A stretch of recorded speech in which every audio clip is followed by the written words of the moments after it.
2 days passed the way most days passed, with the particular texture of things that matter slightly less than you expected them to. The ratings came in on Wednesday morning. Good numbers, better than projected, which in television means one thing. More. The meeting was called for 9 a.m.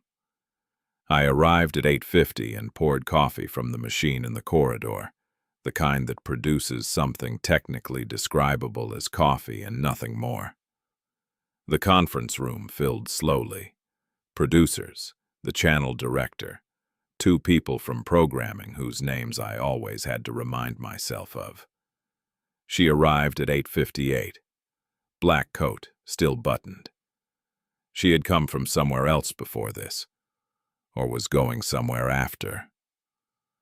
She set a folder on the table and sat 2 seats down from me without looking in my direction, which I noted and filed away, under nothing in particular.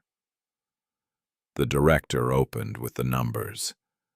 Everyone in the room already knew the numbers, but we listened anyway because that's what meetings are. The ritual performance of information everyone already has. Then came the proposal, twice weekly, 2 separate formats. I had been thinking about this since Tuesday. I laid it out cleanly.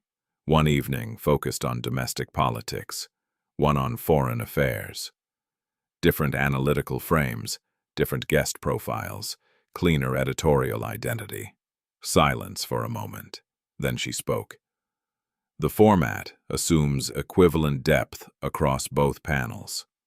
She said it without looking up from her folder. Domestic and foreign policy require fundamentally different knowledge bases. The regulars may not carry both convincingly. I looked at her. The regulars, I said, include people with 20 years of field reporting across 4 continents. I'm aware of their CVs. Then you'll understand why I'm not particularly concerned about their range. She looked up then. Dark eyes, steady. The kind of steadiness that isn't calm. That's something else. Something that is decided in advance not to move. I'm not questioning their range, she said. I'm questioning whether the format serves the range they have. There's a difference.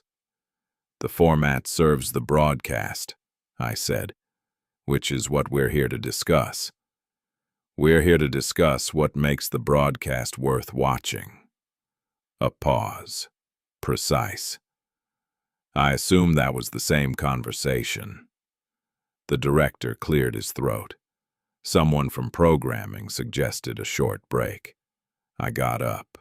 The vending machine in the corridor was the old kind, the kind that sometimes takes your money and gives you nothing, and you stand there pressing the button with the specific helplessness of a person who has just been cheated by a machine.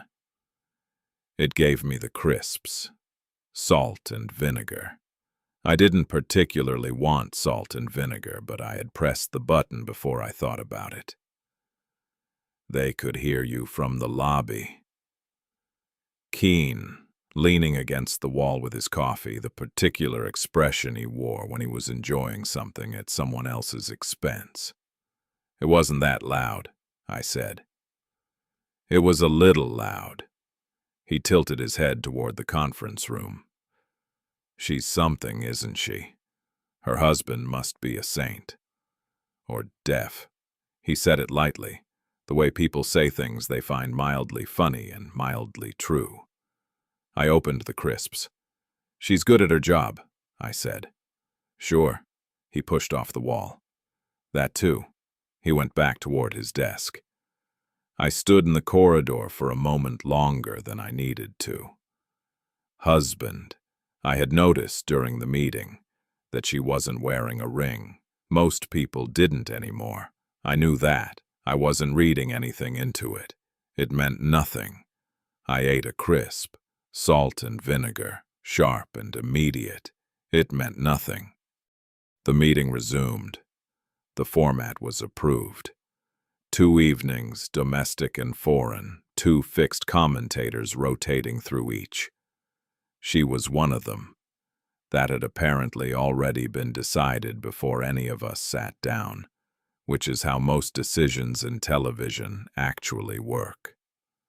I drove home at 5:15. By 5:30, I was in running clothes, out the door, moving. I didn't choose a direction. That was the point. I put the radio on through my earphones, not a playlist, not something curated, just whatever the algorithm or the station chose to send. I had no strong feelings about music, which some people found strange. Music required you to want something specific.